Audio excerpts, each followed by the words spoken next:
Jadi awak kami ulang tahun kau ya. Karena ulang tahun anak-anak awak ini lah buat ini. Kalau apa itu ya.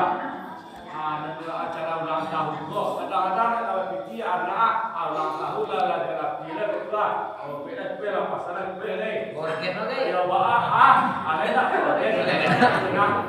Allah tahu pihak orang kalau pasang ini masalah. Apa ada dia kamu awak itu ya.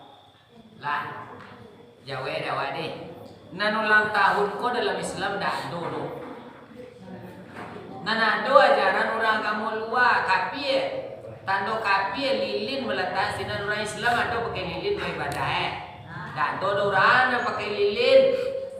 Nasrani orang Buddha dia pakai lilin. Jadi balik ke hadis tadi, man tasabaha biqaumin fahuwa minhum. Siapa yang meniru suatu kaum, nyo kaum itu kata Nabi, mati lalu.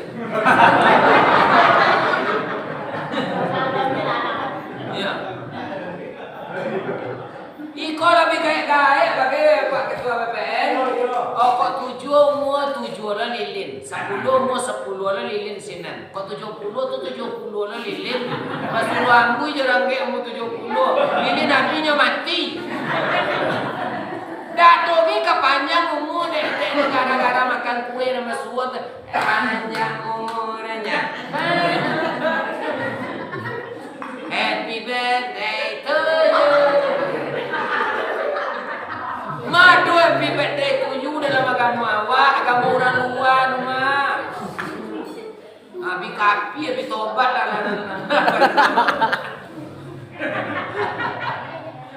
Tobat lah itu, mengana awak jakete di ulang tahun kan. Dado ulang tahun tu dah kepanjangnya umur awak tu. Mubazir. Lalu Pak Ketua itu je.